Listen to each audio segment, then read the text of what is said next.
আজকে ফজরের নামাজ পড়ে ফজরের যে ক্যাম্পেইন ছিল, ক্যাম্পেইন করে আমরা বাংলা মোটরের দিক থেকে যাচ্ছিলাম। তো বাংলা মোটর মোড়ে এক চাচা, উনি সারা রাত কলা রুটি বিক্রি করে আর ডিম সিদ্ধ বিক্রি করে। তো উনি দেখে দৌড়ে এসে আমাকে জড়ায় ধরলো এবং হাতের মুঠোয় একটা টাকা দিল যে এটা আমাকে গিফট হিসাবে। তো আমি নিব না, তারপরে নিলাম।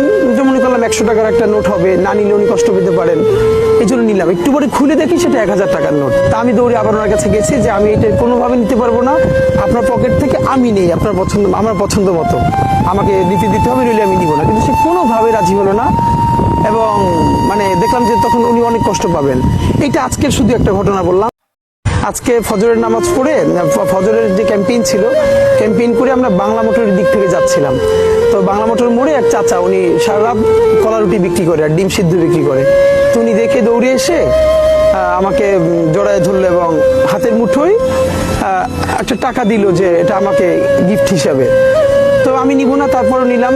যে মনে করলাম 100 টাকার একটা নোট হবে, না নিলে উনি কষ্ট পেতে পারেন, এই জন্য নিলাম। একটু পরে খুলে দেখি সেটা 1000 টাকার নোট। তা আমি দৌড়ে আবার ওনার কাছে গেছি যে আমি এটা কোনোভাবে নিতে পারবো না, আপনার পকেট থেকে আমি নেই, আপনার পছন্দ, আমার পছন্দ মতো আমাকে দিতে হবে, নইলে আমি নিব না। কিন্তু সে কোনোভাবে রাজি হলো না এবং মানে দেখলাম যে তখন উনি অনেক কষ্ট পাবেন।